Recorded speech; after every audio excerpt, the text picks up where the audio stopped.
What is going on, everyone? Welcome on into Open Ice Hits. There's some big storylines today. We got ESPN. We're just flying right into it.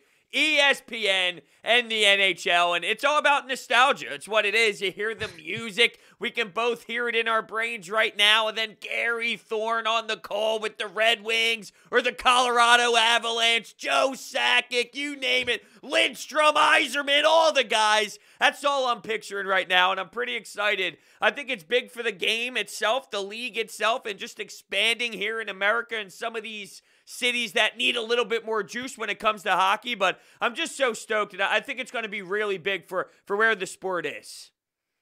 Yeah, I do too. I feel like this has been the story we've been waiting for a long time when it comes to the TV side of things and the broadcasting side of things, because we knew about the media rights being up for NBC at the end of the season, and we knew that something was going to come of it. And the intention all along was for the NHL to end up with two networks and to have the coverage split between two networks. And it seemed like an obvious fit that ESPN was going to be back in the mix.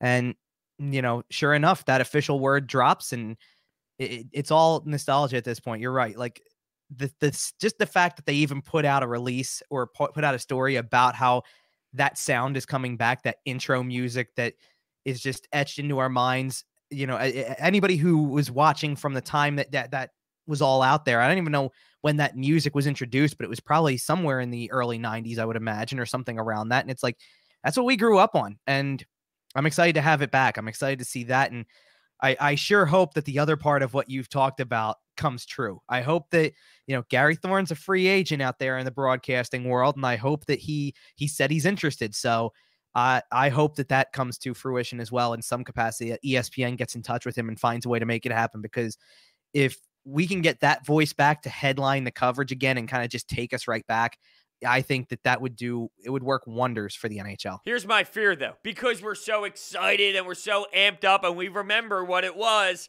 Look, it's been 20 years, and now he's in his 70s, and I hope that we don't get so excited, and here it comes, and our expectations are so high, and then we realize, hey, maybe we shouldn't have toyed with this, and I hate to feel that way, but look, you're in your 70s now. It's a totally different game, and I'm not saying he can't do it anymore. I know he's not with the Orioles anymore, but he recently just stopped that part of things, if I read that correctly, so it's not like he's been out of the game that long. But I just feel we brought up nostalgia 3 times already, I feel.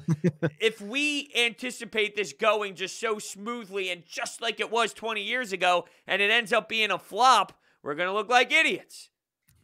I don't think that's going to happen, though. I think, because here's the thing. Yes, he was doing baseball games within the last 2 years.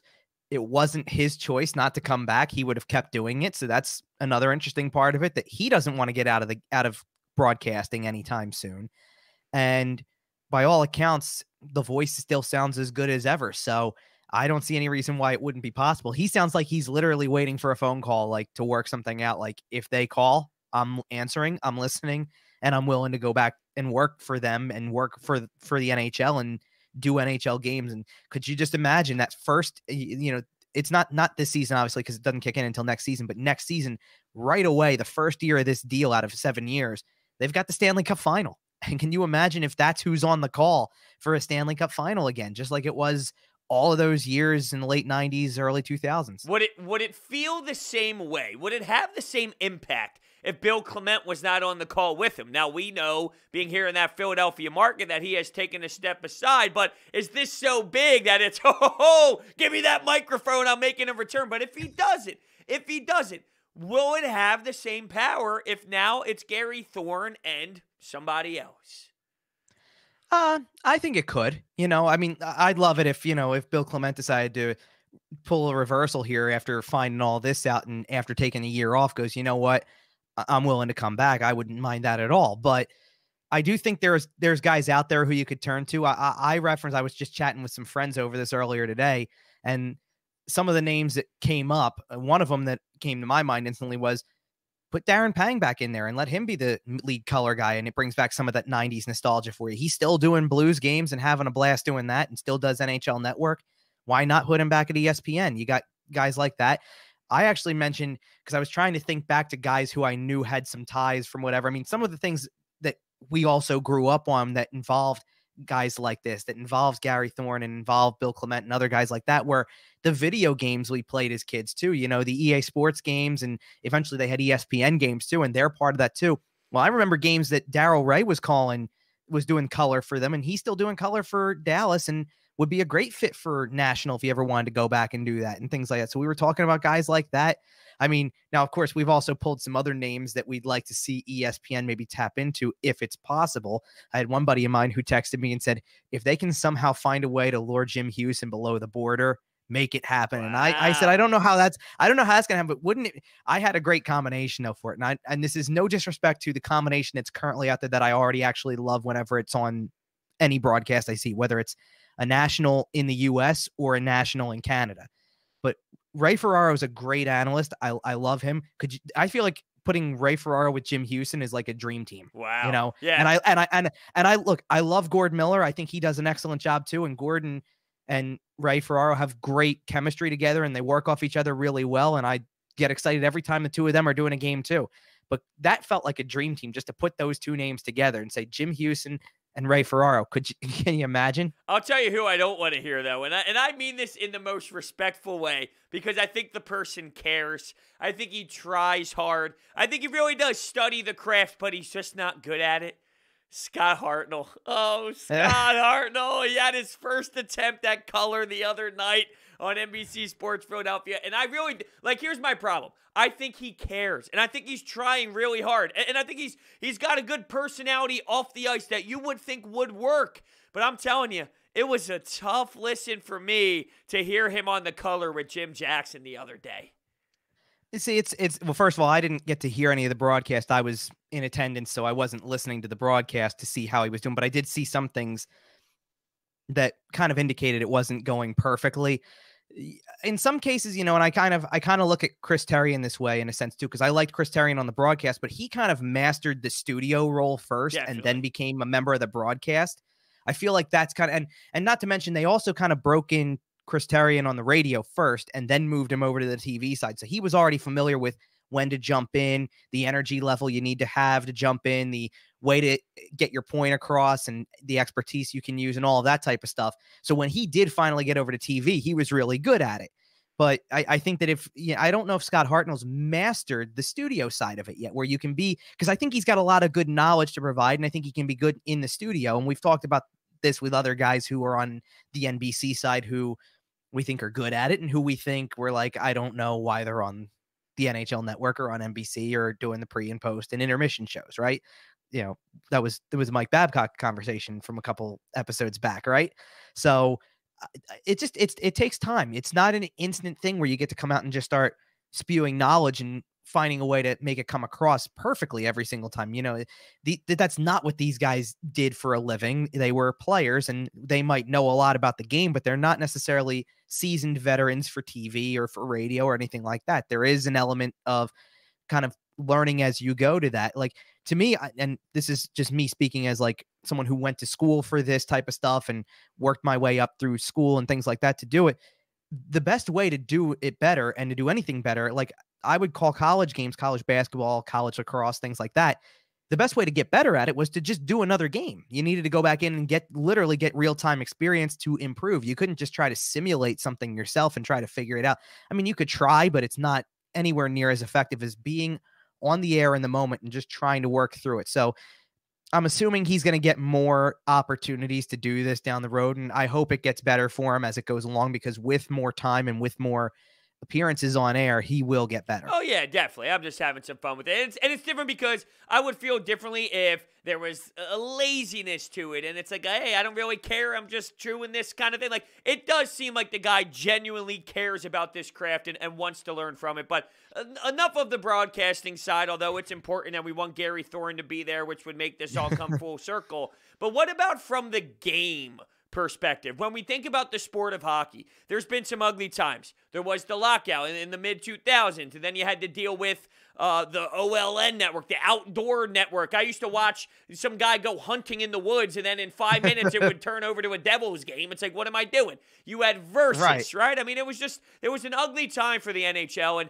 and now that you have all of these packages, ESPN Plus, ABC, the ESPN, ESPN2, ESPNU, ESPN News, all of it, what do you think this means for the game? Is this something where, because I look around and I say, okay, you got the Florida Panthers. No one cares about them. You got markets like that where they just don't have any sort of buzz whatsoever. Is being moved to ESPN where people who live in Florida kick back, relax, just see what's on? It's like, oh, here's hockey. Why don't I get into this? Is that enough for this to really move into the NHL being more popular in some of these cities? I hope it is, and I think that that's what their goal is. I think the big element, and it was said in the press release as well, the biggest element to the deal is the streaming side of it, not the broadcast side per se. The broadcast side's important, and you need to be able to have a place where you can go and find the game of the night or the game of the week or whatever it is, obviously, and that's going to continue. But I think that the streaming side matters a lot because of the fact that it's essentially, you and I have to find different ways to watch the other games that aren't available in our market, right? We have to come up with different solutions. You're a Game Center guy, right? Or yeah. Center Ice. Yep. Okay. And I'm NHL TV. So I use that, and that's how I stay on top of all the other games and things like that. But this is supposed to at least kind of take the NHL TV idea and that concept and put it onto the ESPN platform and allow you to have access to any game you want to watch. And some of them are going to be exclusive to the streaming networks, and that's kind of a way.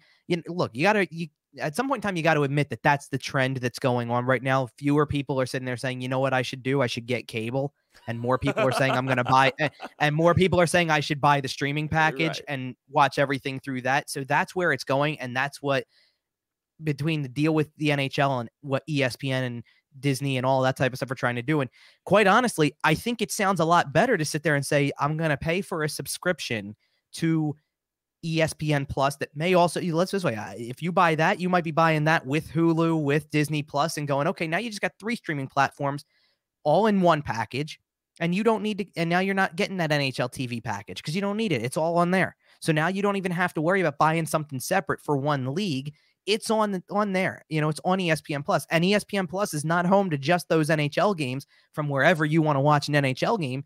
But you're talking, I mean, they're already doing college sports from all over the place. These lower profile games that don't make it to the network that you can watch live and stream it live, and they're doing it with a lot of other things too. So the thing I'm interested in the most probably about this is which other network is going to be the one that also comes into play, because that's going to if this was just exclusively ESPN and it was literally taking the place of NBC, then I'd say you've got something, because now you got a stranglehold on the whole thing, right? You've got the streaming end, you've got the TV end, and you can broadcast however you choose because nobody else is getting that content. But there is going to be another network in play, and another network that presumably, whether it's NBC or somebody else, I've heard Fox, I've heard CBS, I've heard all these, any network you can typically think of that would have these games is going to probably be in the bidding for that other side of it. And if they are, then how are they going to do their game of the week or whatever it is? And how are they going to keep themselves in the same kind of competition, if you will, that they're hosting and broadcasting these games? Because you got to remember, the one thing that I took away also from the ESPN deal is they're airing one conference final exclusively, and they're airing the Stanley Cup final in 4 out of the 7 years, but somebody else is going to get it the other 3 years and get the other conference final, which is significant as well, because that tells you that it's going to split it up the way that it's the way we watch baseball, right? TBS has one division or one championship series, and Fox has the other, and then Fox gets the World Series. That's the way that it works, and you're used to going back and forth from one network to the other. Same thing with football. That's what I think can work wonders for the NHL, is that you're giving people more places to go to find that game, and you're opening up to more possibilities for different elements of broadcasts to be brought in, different broadcasters to be doing the game. It's exciting to see how they fill all of this out, because there's a lot of fine details that we don't know yet. We just know that ESPN's one of the networks. Now, what if they end up going with somebody like, I'm just thinking, right? Like Gary Thorne, that's the big name. That's the sexy name. That's what everyone's talking about. I mean, the Twitter sphere is going nuts, throwing all the old highlights. The amount of old highlights I've seen on Twitter today from the 90s was ridiculous. I loved every moment of it. And I would even watch the same video like, I've seen this one an hour ago. I'm going to watch it again. I've seen this one 30 minutes ago. I'm going to watch it again. Oh, here's the same video. I'm watching that one again. What if they throw Bucci or Levy on the broadcast? Because I do think that those are names that you mentioned. College sports. I initially went to, college hockey always has their Final Four, Frozen Four, and their national championships on the network. Those are the type of guys that do it. What if Barry Melrose? Like, do you think that's the type of crew that we are going to start to get more accustomed to? And if it is that okay with you? I like those guys, but I do kind of feel like there's a little bit of that Monday Night Football vibe with it, where it's, okay, it's yes, you're watching NFL football, but the broadcast makes it feel collegey or something of that nature. And if you're watching Bucci and if you're watching Levy on the broadcast, I'm just hypothetically saying it, would it then feel, because you're so used to ESPN being college sports, that it had a college vibe to it, sort of like a Monday Night Football thing? I think that's a fair point, because I think the reason it's fair is because of the fact that that's what they're associated with. Like, I feel like what they're going to have to do, and not that Barry Melrose needs to do it. He's coached in the league. He's had all this involvement, things like that. But they kind of need to flex the professional muscle here a little bit, because they haven't had to for so long. I mean, let's put it this way. The joke was that Barry Melrose would come out of the closet for the utility closet for 4 minutes to do a segment of 10 games on SportsCenter, and then once a week, and then go back in. Barry's Lounge or something like that. Right. Like something like that. That was the running joke about it. And now you're talking about getting a weekly show that's going to be on during the season that I can only assume is going to involve him in some way. I hadn't even, when I started to think about guys who could broadcast games on ESPN and kind of reprise their roles a little bit, I didn't think of Butcher Grass at first, but that's a great one to go to, because he's kind of the new generation of it. And he's been doing it the whole time. He was a studio host for all those, NHL Tonight and things like that. But he's kind of the new school broadcaster, sort of, because he has done the broadcasts for the college game over the years. So he kind of comes into that role. I think Steve Levy's definitely going to be part of that package, because he's still let's say, if he's down the road from the time that it was the prime of the late 90s, early 2000s ESPN hockey type stuff, if he's still at the network all these years later, we're talking 15, 16 years since they last had hockey on the air, right? So if that's the case, then he's definitely going to be a part of it. I can't see how he's not. And then I kind of just wonder where everybody else decides to go, because NBC had a lot of guys lined up that were starting to take over. I mean, let's put it this way. NBC just had to reshuffle their lineup because of Doc Emmerich retiring. And I thought Mike Tirico actually did a good job. I was enjoying him. I thought he stepped in and did a pretty damn solid job. It's a tough act to follow. And what I like about him is, too, he kind of took a step back with it. Like, hey, I know I'm not Doc. I know what Doc's legacy is. We're going to go in a new direction with it, but I'm still going to bring you that high-level professionalism. I actually thoroughly enjoyed Tirico, and I was skeptical from the jump of him being the main guy. Yeah, I mean, I think he had done one in the past a little bit, but he did. And that was more that was when my skepticism kind of went away, because I'm like, oh, I don't know. Listen, I'm not going to lie. The thing I associated him with first is used to do Monday Night Football, right? Yeah, I think anything Notre Dame on NBC, that's what right. I think of with him. I think of him doing football games, and I go, oh, well, how's the football guy gonna do hockey?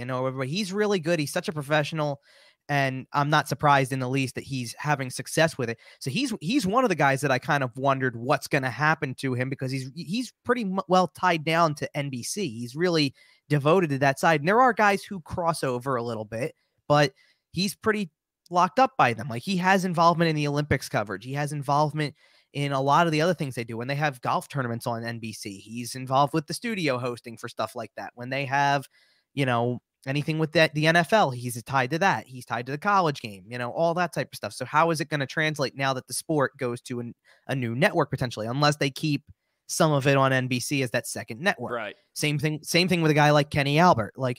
Where does he go from here? He's got hockey ties because he was doing radio for the Rangers all these years too.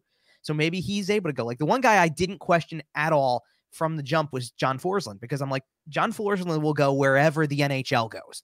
So he'll end up right back on ESPN because that's where the NHL goes. He'll just keep calling. And actually, he's going to broadcast for, I think he's going to broadcast for Seattle, isn't he? I'll be honest with you. I haven't followed enough about where he was going to be making that move. They announced it recently, and I knew he was a free agent. Like, he wasn't a free agent from a local standpoint anyway. He was doing all the NBC. Yeah, it is. And look, because I've always liked him. I think it's going to be a great new tradition for them to like literally start with this kind of guy. You know, a guy who has that much experience in the game, and it brings such great knowledge and such a professional delivery and all that type of stuff. He knows how to, like, he did all those Flyer games during the playoffs and stuff like that. He's an exciting guy to call a game. He gets you in that frame of mind for the intensity and the pressure that the game is. Like, he sums up the moment really well. Oh, he definitely does. Yeah, but he's the one guy I didn't wonder what's going to happen to him, but I did with the other two. And I kind of wonder with everybody down the line. And I guess that as long as they're primarily hockey broadcasters in some way, like, do I think Brian Boucher ends up at ESPN in some way? Probably. Yeah, I was going to say, and I love Boosh. I think Boosh does a great job. And I say that because unless NBC still has connections, if NBC loses all ties to it and they're out of the picture and it's somebody else, then yeah, I think it's going to be a bunch of these guys end up on ESPN and are broadcasting the same. Like, let's this way. The last couple years of ESPN or the NHL being on ESPN, the last time around before that contract ended, Eddie Olczyk was one of the analysts on like the 5th team because he was just into it. Now he's the lead analyst for the NBC side. Is he probably going to go there if NBC is not broadcasting games? I can almost guarantee he will. You know, could you imagine in 2 years if we flip on college football and we see Eddie Olczyk with Brian Boucher on the sideline, like, just couldn't get out of their deals, and now they're stuck doing these sports and they don't even know anything about. Boucher is somehow trying to break down the formation on the offensive line. He's got nothing for you. We already do, because they have Eddie Olczyk doing the horse racing on there, like NBC doing the Kentucky Derby or whatever it is, you know, and all that type of stuff. And they have Eddie Olczyk down there because he's big on horse racing, so they actually have him as part of it. That's amazing. It's really funny to watch. Yeah. You know, I'm just excited for the NHL in general because everyone looks at them as like that ugly, step-headed child off to the side that nobody really cares about. And I'm not going to say that this is. Look, people like hockey or you don't like hockey, but I do think having that ESPN tie is significantly better than having playoff games on USA and having these playoff games on the Paramount Network where people don't even know where to go for it. Now, if you're just a sports fan, let me throw it to you this way, and maybe I'm the idiot here, but has there ever been a moment where you flipped on ESPN and it was either one of these couple things, bowling, cornhole, darts, or whatever, and you're like, huh, like, you just, like, for a couple minutes there, you're like, huh. Now, have you ever done that or no? No, I have. Okay. Now, don't knock bowling. No, I'm not. Who do you think you are? I am. Don't you dare. I can do that, Durso. But my point is, just making sure. Hockey is significantly more, upbeat than those sports, and we've all done that, and I can only hope that with people casually just seeing ESPN on, or how many people throw on ABC at 8 o'clock at night just because it's ABC, or they're flipping through those bigger networks, right? And then, oh wow, there's a hockey game on at 8 o'clock. It must be a big one. Let me throw it on, and Jeremy Roenick scoring in a big time goal, and he's doing his run. Was that on ESPN or ABC? I forget, but regardless, it was a big one, and that's one that I always remember, and I just think it's huge for the NHL, man, just to get their name back on the map with the sports network identity. Well, the joke that was going around about the USA thing is that, you know, coming up after a Law and Order rerun, we're going to go to the Stanley Cup playoffs, you know, like that. Like, can you imagine? Like, instead, you want to have a network that's dedicated to promoting the sport, to lead into it, to build it up, you know. What you really want is exactly what you're talking about. Coming up after Sports Center, here comes Game 3 of the Stanley Cup final, or what, you know, that's what you want. You know, you need something that builds into it, that gets people hyped up, that makes people put that, you know, quite frankly, makes people put the network back on again. You know, I think that you can, and I was even like, before I even really read the release to see that they are going to do a weekly show during the season that's actually on one of the networks, whether it's ABC, ESPN, or ESPN2. My thought was, tap into the streaming market with that one, even, because if you get people who are subscribing to your online streaming platform and you get people who are watching multiple games every night, going around the league, checking out different teams than they normally watch. That's the way that hockey has always been or the hockey fans have always been, I should say, because if they're hungry enough for it, they'll go find it. It's why we're doing what we're doing right here, because if they want it, they'll find it. It's not a matter of you need to have some mainstream network giving you that content. It's great when you can from a league standpoint, because obviously the exposure is huge, but people go to find it wherever they can find it. So believe me, they're not going to be fooled by what ESPN does if it turns into, hot takes every day with studio shows. They're not going to be fooled by that. And they're going to go to a place where they can get something that's a little bit more concrete. You know what I mean? I'm picturing Max Kellerman and Stephen A. Smith going back and forth. I got a text about it today. Yeah, that's good. I haven't even thought about that. Like, hey, is he a better goal scorer than Wayne Gretzky? Of course he is. No, he's not. That's amazing. Yeah. You got me? You're good over there? Are you all right?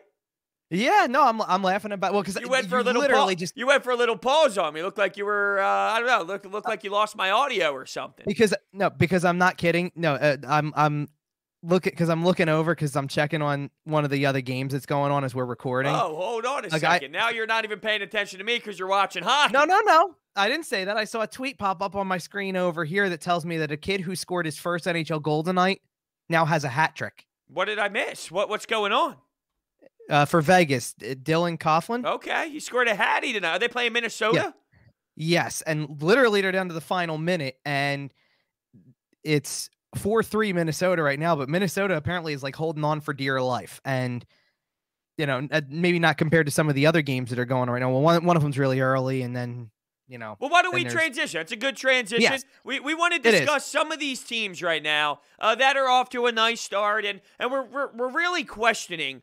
Are they this good? Is this a product of the division, the bottom of the division, playing so many games against the same teams? And if some of those teams aren't very good, is that a product of why you're seeing some of these teams play better? And Minnesota has been a hot topic. Now, they haven't been as hot over the last couple of games or so, but let's be realistic. The Minnesota Wild has been a storyline, and I think what's really big with their franchise, we'll start here, is, the Parise contract and some of these older guys. That's been something that's been nailing them down a bit, but now you start getting rookies in play, and now they're really starting to perform, and Greenway is starting to really elevate. And my point is you're seeing some of these younger guys really step up and start becoming more of those point producers, while Zach Parise is a healthy scratch and all. So it's a different story with this franchise. Not so much about are they a product of their division right now, but just overall with this Wild team, the transition of younger players is the biggest takeaway, and you really kind of had to wait for that to happen before you made that next push as an organization, because you were somewhat in a tough spot relying on some of those Chuck Fletcher guys. Yeah, for sure. And I should mention the game just went final, by the way. So Minnesota won 4-3, and that's huge for them at this stage because now they're going to jump up to 31 points. They have a 15-8-1 record with this game included. And they beat Vegas in regulation just now. So now they're 2 points behind Vegas in the division, 1 point behind St. Louis. And there they are in third place. They're really the team that nobody saw coming in this picture, I think. If I was asked to pick the 4 teams that make the playoffs out of that division, I'd say the 3 that are there that everybody else probably had: Vegas, St. Louis, Colorado. And then I probably would have leaned Arizona, and Arizona is very much alive in that picture. Don't get me wrong, but I don't think I think it's not because I had them because I didn't have anybody else. I couldn't think of anybody else who was going to take that kind of step. Like Anaheim wasn't going to take that big of a step. LA wasn't going to take that big of a step. Anaheim might be the most boring hockey team ever. Like, don't get me wrong. Me and you are the same. If it's 10:30 and it's a game that's Anaheim, LA, we have it on because we just love it. But man, if I see those, you're telling me you're not glued to Anaheim, LA, because I'm not going to sugarcoat that one either. It's kind of background noise at that point, right? But we have it on. But man, it is not like, hey, I can't wait for that. Now I will say the last version of that matchup, which I believe was a 6-5 final, had plenty of reasons to pay attention at that point, but. No, most of the time, it's not exactly the most entertaining game. They're both, let's put it this way, there are teams that are probably going to be getting a lot of phone calls in the coming weeks about who's available, more than likely. Yeah, I would agree with you completely. With this Minnesota team, though, getting back on track with who they are, Do you believe that they are a serious team that can contend? Is this just because here's my problem when youth ends up being your firepower? It's great. I would not be upset about that, but we've seen this last year. Travis Konechny was your guy, was your goal scorer. What happens in the playoffs? There's a big learning adjustment, and you really have to adapt to the league, and you might be able to have some regular season success, but things do intensify in the playoffs, and things get tougher. You take away time and space. People are now studying film on you more consistently, and just everything gets tougher. So if you're being led by Greenway, which I know has more experience than Kaprizov and you know, a guy like that who's playing unbelievable hockey right now, if you are leaning on these younger players to be your top talented players, that concerns me when you're talking about postseason hockey. I assumed you were talking about Kaprizov when it was coming down to it, because he seems to be the guy who almost every night is making some sort of play. Now, I'll add in Eriksson Ek to that too, because he's been a solid player from as well. And that, you know, I remember him getting some hype in his draft year, and I remember him getting into, once he got into the league, he got off to a good start. But you're right, there's this learning curve to becoming a professional player, and that I think is what's taken some time for them. They were kind of rebuilding. You know, it's kind of interesting to look at their dynamic to an extent too, because they had another kid who was looking like that guy, and then they traded him. You know, like Luke Cunningham was looking like he was going to be that guy, and now he's with a different team, and they bring in a guy who was a high draft pick before in his career and had more veteran experience. Kevin Fiala is a great pickup for them. I love him as a player. I think he's an excellent player, and I think they're starting to take steps in the right direction with those guys. I think Greenway's obviously, I think you're right, the leader of that, but I don't think Eriksson Ek is far behind in that area either. And I mean, let's face it, the way that Kaprizov plays, he's probably going to be one of the top guys before we know it, if he's not already for them. And if that's what we're talking about over the guys that were signed to those really big, long contracts all those years ago, and that still have plenty of time left on those contracts too, yeah, then I think that that's really the biggest adjustment, was learning how to be that team. Because I think the other thing that they have that works really well for them is everybody we're talking about when we talk about younger guys, they're all forwards pretty much. I mean, I can't think of many guys they have on the back end that we don't say that's a veteran guy. I mean, they're led by Jared Spurgeon. They, you know, and they do still have Suter as well, who's on one of those contracts. But I think of Spurgeon, I think of Dumba, I think of guys like that, and it's hard to imagine them be, you know, because I've seen people say, oh, Dumba's name is out there in trade talks and things like that. But I find it hard to imagine he's going to be there if they're making this kind of a push. It's just because it's working for them, and he's been a successful player for them this year. So I don't see that they're going to really look to move anybody as long as they keep hanging in that spot. But I think for any team in that division, if it's kind of a fine line between making it and missing it, I think it's going to be for them, because I think a lot of the other teams that could be closing in on, I mean, obviously they're dealing with three teams that are pretty much, and I don't want to say by points, but everybody has them as locks to make the playoffs, even if they're not safely and securely into the picture. But that's the competition you're up against. Like you said, every single night you're playing against some of those tough teams, and that's what you have to deal with. So that's the fine line for them, because if they can continue to do what they did against Vegas, or continue to win games against Colorado and St. Louis and things like that, then they're going to make the playoffs. But if they don't, and it catches up to them eventually because they are such a young team, then that's what could spell trouble for them. But I do think that there's something there, especially with the way they've started, because the good start is what keeps you hanging around longer. So they're going to be hanging around for a while. It's just so crazy that we're sitting here today, and just a little bit ago, you have Zach Parise being a healthy scratch. Like, in what universe is he at the point? Like, what type of statement is that? When you start making that type of move where this guy, you know, this franchise guy, and he has been there for a long, long period of time, he signs the massive contract. He is now at the end of the road where he isn't even worthy of being out there on the ice. Now, of course, he didn't agree with it, and I read some comments at the time, because it's pretty shocking when a guy like that is not going to be in your lineup. He's like, well, I don't necessarily agree with it, but I'm going to use it to my advantage and, you know, allow it to kind of fuel me. And fine, you know, he treated it like a professional, and he handled it the right way. But it's just so crazy to think that's where they're at. But that's what kind of happens. I mean, you got to look at the tenure of Zach Parise and the big contracts with the Chuck Fletcher era. And would you say that that was a failure? Because I would have to imagine you would look at that as a failure, right? Well, from their perspective, probably, because you linked so much of your future to them and it didn't work out like that. I mean, now they're not even, and I don't want to say that about Suter either, because like Suter is still playing and still part of the team and still, quite honestly, one of the reasons they are where they are is because they're a good defensive team. That's what's holding them in it. So I don't even know if you can look at Suter and say that's the source of the problem. It's probably the Parise deal, because of the fact that at the end of the day, he's the guy who now comes out of the lineup. He's this veteran guy. You've got all these young players who are taking over. And I mean, looking up and down their roster too, they've got this really unique combination of veterans from all sorts of different places that we've heard their names a lot before with other teams, like Nick Bonino and Nick Bjugstad and guys like that, Matt Zuccarello, Marcus Johansson, and they're not even the top point producers or anything like that, but they're guys who from the past who are now finding a way to fit in different roles with this team. And it's like they can lean on Kaprizov and they can lean on Greenway and they can lean on Eriksson Ek to be the point producers, because they're just getting started. They probably aren't even in the prime of their career. I was going to say they're just entering the prime of their career. They might not even be there yet. No.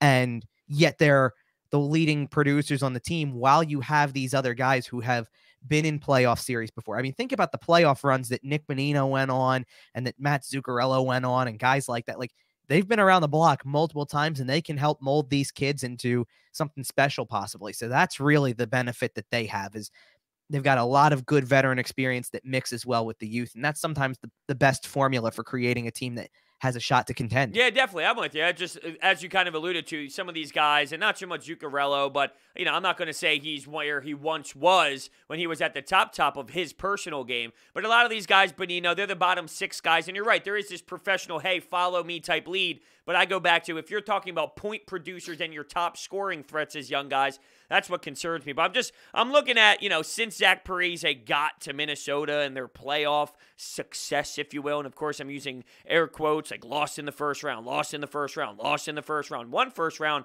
swept in the second round by the Blackhawks, lost in the second round to the Blackhawks. So, it definitely, you would label that as a failure since the whole signings went down. But let's transition a little bit to the Edmonton Oilers, because here's another team that is off to a really good start this year and all. And when you look at their standings in that North Division, they are in third place at 16-11 after 27 games. And it's a two-man squad, we know, for the most part, right? With Draisaitl, Connor McDavid, but of course, you have Ryan Nugent-Hopkins, and you do have other pieces that have their roles, but it is a two-man squad. When those guys play, they normally do win when they have one of their great games, of course, I mean. But I just wonder, I had a good debate with one of my buddies about this the other night. The Senators are 9-18-1. The Flames are 11-12-3. The Canucks are 12-15-2. The Canadiens have fallen off a bit since the hot start. Are the Edmonton Oilers 16-11 because of the Flames, the Senators, the Canucks, the Canadiens, or are they a team that is like, hey, you know what, this team is a good team and they deserve to be 16-11? Well, I'm laughing because for people who are listening on Thursday, they're 17-11, and I can say that safely because it's the end of the second period of that game as we're talking right now, and it's 6-0 Wow. Edmonton against Ottawa. Yeah. When that happens, though, you know what I think about? Not so much Edmonton just handling business, but it almost makes me think about the Flames, because the Flames are having so many problems with this team. Right. Yet Ottawa just gets crushed by it. It feels everybody else. See, we're asking this question because the question is like, are they really this good of a team? Are they for real? Right. It feels like almost as I'm looking at it now, it almost feels like a more suitable question as we've talked about before with Montreal, because Montreal is still in the playoff spot. But like you said, they're 11-6-7. If you've gotten 7 points from losing, which is what it is, let's not sugarcoat that. And the loser point is what it is. Well, that doesn't exactly make me feel confident about where that team is. Like, Vancouver's knocking on the door of that team, and Calgary too. Like, they've got to be right. They're still right there. And another thing real quick is with this division, because there's less teams, they actually play these teams more, which is even another factor into how many times you're playing some of these bum teams. I'll say something that might be, I'm not going to say it's going to be a hot take, but like, here's the thing. Now, here's the thing with Edmonton.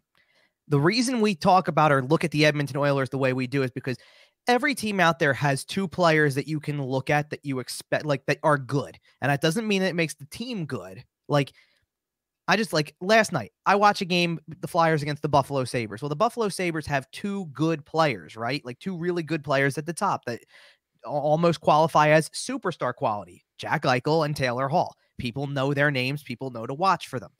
Those two guys can totally change a game by themselves at any moment, and that's what could help that team, even though they're last place in their division, win a game. And I think every team out there has two of those guys that you can pinpoint and go, if he's on or both of them are on and they can do that, they can win any game. But Edmonton has two guys that we don't just classify as good players or superstar players. We classify them as elite players. And we put them on a totally new pedestal and say, watch out for these two, because they don't just change a game.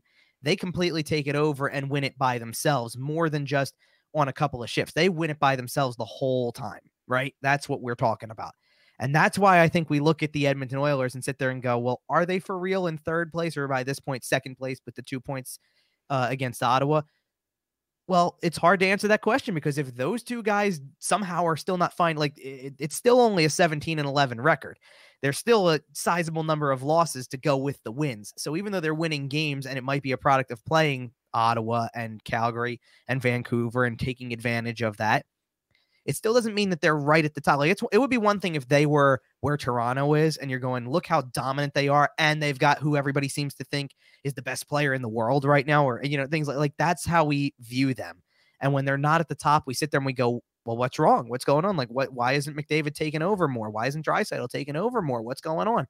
It seems like if those two guys have to carry it the whole time and get no support, so when they're off, they lose, that's what happens. You know what I mean? Like when they're off, they lose if they don't have the run support behind them, kind of. And that's, if I don't see Kyler Yamamoto, if I don't see Darnell Nurse in the box score, if I don't see Ryan Nugent-Hopkins in the box score, then chances are they might not have won that game. Yeah. Because they really need to be spreading the wealth around to be that successful. Yeah, the fear is they're just not a deep enough team, and if your two guys aren't making it happen, well, then good luck. But not the alternative, but the thing is, like, these guys are almost unstoppable. So it's like, yeah, good luck stopping them, though. Good luck them having an off night, which they do. But, their power of taking over is significantly more than the majority in this league. So it's scary. But, yeah, I think that's a good way to put it, is like this Edmonton Oilers team, as I kind of stated from the jump, it's a two-man show. So if you're thinking about a true contender, a team that can really go win a championship, can you win a championship because of a two-man show without a real supporting cast? You might have some supporting cast pieces, but if you don't have the full thing, that could be the problem. And that's the hardest part for them, is because once you get to the playoffs, if the team that they're facing, whoever it may be, figures out that the whole path to the success in the series is just shut those two down. Let's think if you of shut Toronto, them down, for example. I was thinking, like, okay, you have Austin Matthews, you have John Tavares, you have depth at the center position. You can match, like, if Tavares' line or whatever, whoever's line you want to match against, whatever line you want to do, Marner, whatever. Okay, think about what then the Maple Leafs have to go up against Edmonton's second line, which could get absolutely abused. Right, and the way I'm thinking of it is, let's do the first round scenario for this year, because let's just say there's a lot of season left for both of these teams. Obviously, they still got half the season left, and it's not the outrageous margin it appeared to be for Toronto anymore. It's now back down to, well, once this game is over, it'll be 4, and that's not outrageous. That being said, let's just assume Toronto finds a way to keep that going. They get healthier, they get guys back, they keep winning. They win that division in the regular season. So Edmonton, the best case scenario is 2. So let's say that gives them Winnipeg in the first round.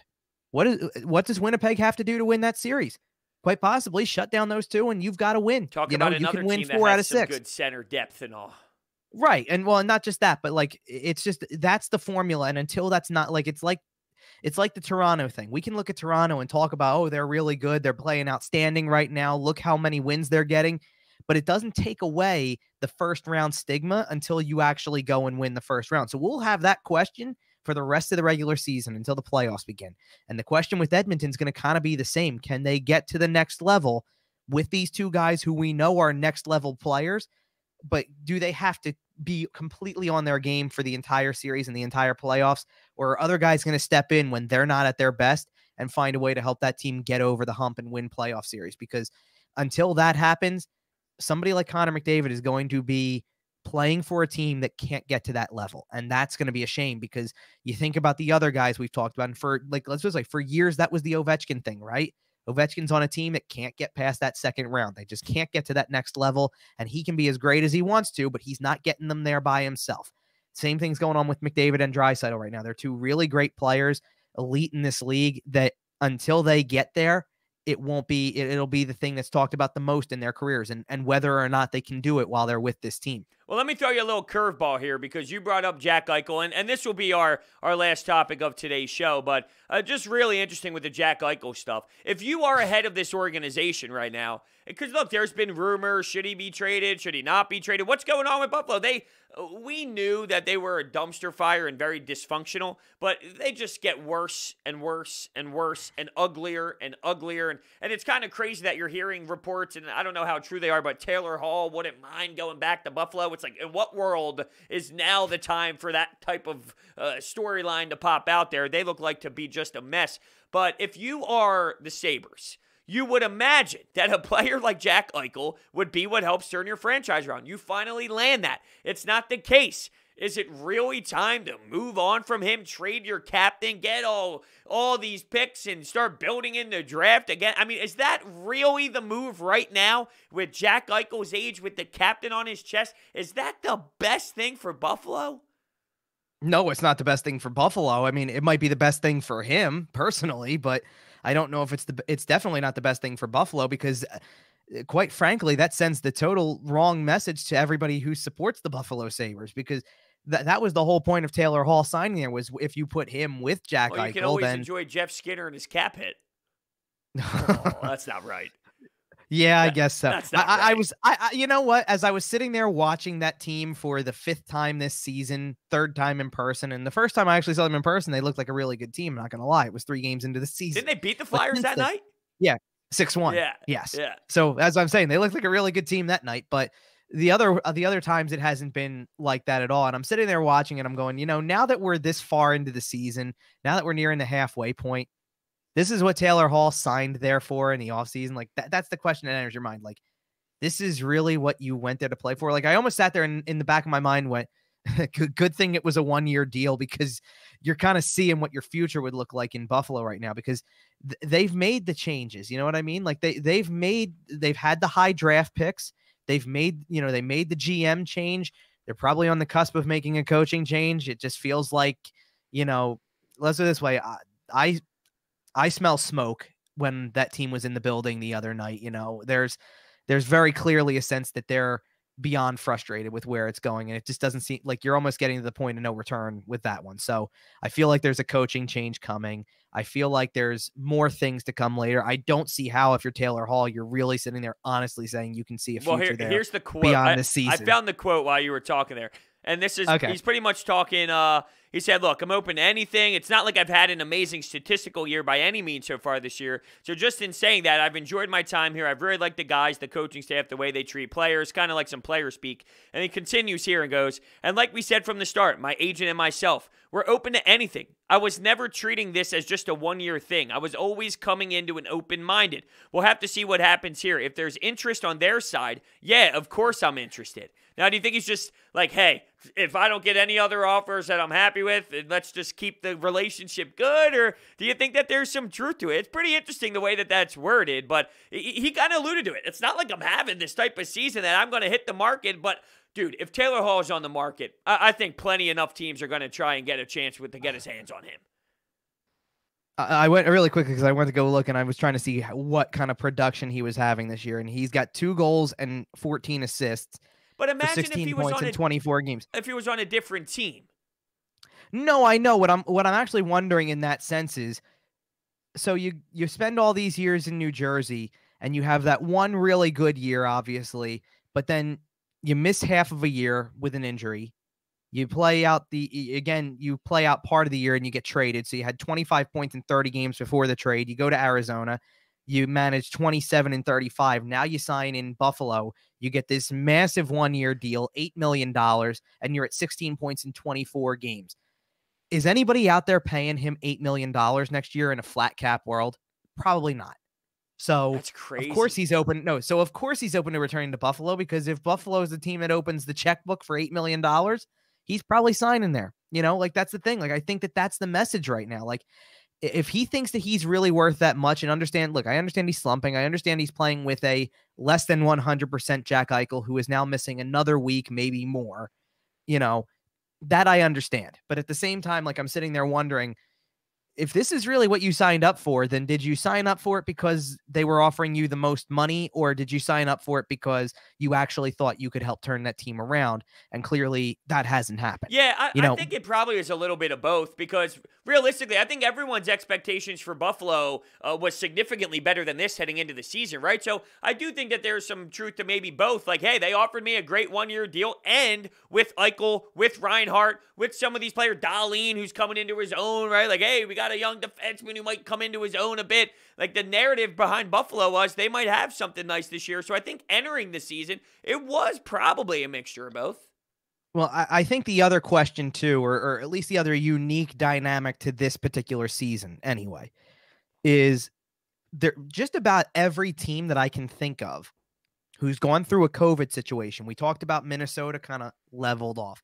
Buffalo kind of tanked after the COVID situation. New Jersey kind of tanked after the COVID situation. The Flyers went downhill after the COVID situation. Colorado went on a stretch where they weren't winning after having no time to play because they were in a COVID lockdown, things like that. It's almost like that's part of the equation that goes into when you, like, kind of common sense to say, but it's almost like when you tell professional athletes you can't practice or play for a week and a half or whatever, it's a little bit harder to get going against the teams that didn't have to stop, right? That's, I think, the thing. But and then throw in that Buffalo, of all teams, is playing nightly against Boston, the Islanders, Washington, Philadelphia. Like, these are teams that people expect to be in the playoffs. And then you're the Buffalo Sabres, and you're without Jack Eichel, and you spent a month without Rasmus Ristolainen. You have a goalie who's on the shelf with an injury for weeks. It's like anything that could go wrong is going wrong for them, and Taylor Hall's like stuck in the middle of it because of all the things that Taylor Hall could be doing for this team. The one thing he's not doing is scoring goals. He's only got 2. And I feel like that was the thing. I hate that it always comes down to it. I hate that people judge off of how many goals you've scored more than how many points you've got, because point production can come in a lot of different ways. You make a good play at your own blue line, you can get an assist. You make a good play in the corner, you can get an assist. It doesn't always have to be the finish, but people look to him to kind of be a finisher. And right. When you only have 2 in 24 games, that's a really bad slump. I mean, yeah, it puts some other matters that I could think of into perspective when you sit there and you go, here's a guy like Taylor Hall who got an $8 million 1-year contract and scored 2 goals in the first half of the season, right? Like, yeah, it's like if Line it's not a good look. No, it's definitely not. Like, if Line is not scoring goals, if Phil Kessel is not scoring goals, there are some guys that when you look at their stats afterwards and they're not producing goals, well then, yeah, they're goal scorers. Phil Kessel, Line, these guys, they're supposed to rip the puck nonstop. Now, if it's Jake Voracek who's not scoring goals, it's, well, this guy is a hell of a passer, a playmaker, and same with Claude Giroux. Like, I do think it matters on what type of guy. And with Taylor Hall, yeah, I mean, you look at him to be way more than 2 goals at this point in the season. So I think it's really interesting that you just brought up Line too, because like I was just thinking that Eichel's name is being kind of thrown around whether or not he should be involved in trade rumors or whatever. And Line got traded this year. And these are the 2 guys that were picked after Connor McDavid and Austin Matthews. And we're literally talking the opposite end of the spectrum for those 2 guys. You're leading your division, or you're playing better. The playoffs look like they're in your future this year. Where is it going to go? And then you've got these 2 guys who one's already been traded as a 2nd overall pick, and another one might be because Buffalo doesn't look, is obviously looking like not going anywhere. Jack Eichel has been nuts. I mean, he was over a point per game. It has. Yeah, I mean, him being traded or being moved on from with Buffalo, that would be more of an organizational dysfunction situation than it is, hey, this kid can't play kind of thing. But I'm fascinated by it. I really am. I'm curious what's the next step for Eichel. Yeah, I am too. I mean, let's put it this way. The thing that you kind of have to almost pinch yourself about when you look at it is you go, again, here's another guy who you expect to be producing on the goal side, and he's got 2 this year. And it's like, go look at the rest of his career and go and see that it's 24, 24, 25, 28, 36, 2. 36 last year. Yeah. So like you sit there and you're almost asking, you're going, what happened? I mean, there were games that I would watch where the Flyers would play Buffalo in years past where Eichel would come out and score 2 goals in the first period, and then the rest of the team would kind of catch up to what they had been before that and lose the game in some way, probably, because once Eichel stopped producing, they didn't have another wave of talent to go through. Now you gave him Taylor Hall, and both guys combined have 4 goals this year. I mean, you think about the guy who scored 36 goals a year ago, and he's got 2, and he's struggling to stay healthy on top of it to the point where he can't play right now anyway. So it's like, it's just fascinating, that situation. It's fascinating how they went from being a team that everybody thought, look how improved they are over the offseason. Look how many guys they brought in. Look at all the changes they made. New GM. And they're right back in the same exact spot where they were a year ago.